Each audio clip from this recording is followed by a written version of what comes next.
turn our attention to crime and specifically e-crime because a report by Kenyan-based IT firm Seriano Limited has revealed that Ghana lost a total of $50 million to cybercrime in 2016. The report, dubbed Achieving Cybersecurity Resilience, Enhancing Visibility and Increasing Awareness, shows that 5 African countries lost a combined sum of $895 million to the menace, comprising an indirect loss of $537 million and direct loss of $358 million. Now, the breakdown of the report shows that Nigeria recorded the highest figure of $550 million, followed by Kenya and Tanzania with $175 million and $85 million respectively. Ghana and Uganda also recorded $50 million and $35 million respectively.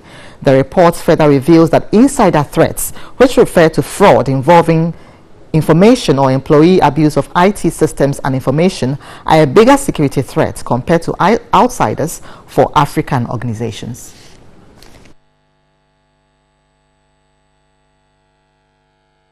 So I've been joined in the studio by an analyst, that's a cyber analyst with the e-crime bureau by name Philemon Hene.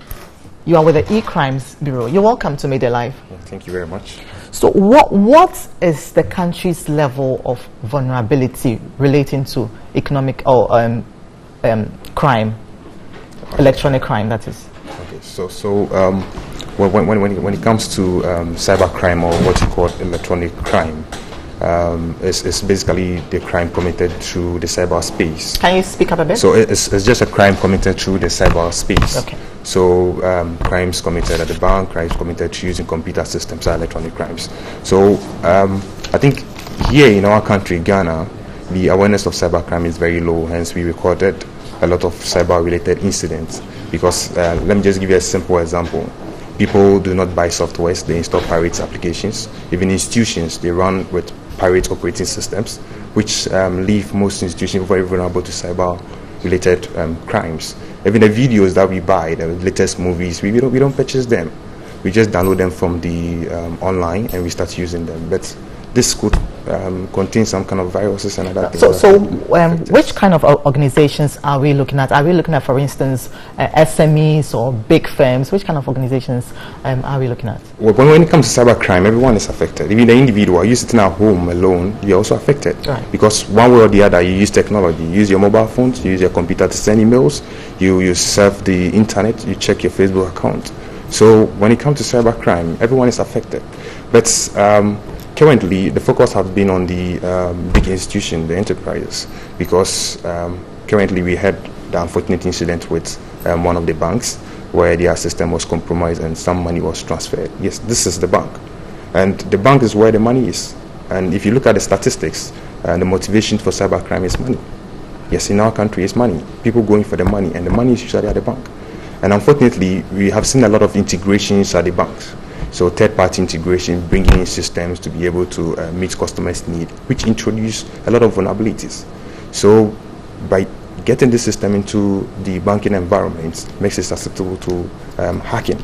So these criminals are able to take advantage of these vulnerabilities and they're able to manipulate systems. And what we have also seen is insiders. That's right. So I was coming to that. The report stated that insider threat is a big issue here. Now, what sort of procedures should banks or organizations take in relation to their employees and also crimes involving the internet? And so if you want to deal with cybercrime, usually you look at 3 components. You look at the technology, you look at people, and look at the processes. Right. But most people tend to focus on technology, leaving the people and the processes behind. Right. Because let me give you a typical example. You bring in a technology, okay, to protect your computer systems. Who are going to monitor this technology? They are peoples. So if they don't configure the system, what's going to happen to you? And even if you bring people in to implement this system, there's no procedure as to the best practices to follow to be able to make sure that the systems are implemented adequately. So when it comes to technology, yes, you put in the best technology in place. The people, you create the awareness as to, okay, this is the best practice to use. The processes, you back it with policies. So you have a proper cybersecurity governance where people can follow the best practices to be able to implement this technology to achieve a whole cybersecurity. Philemon, thank you very much for your insight. Philemon Hine is a cyber analyst with eCrimes Bureau.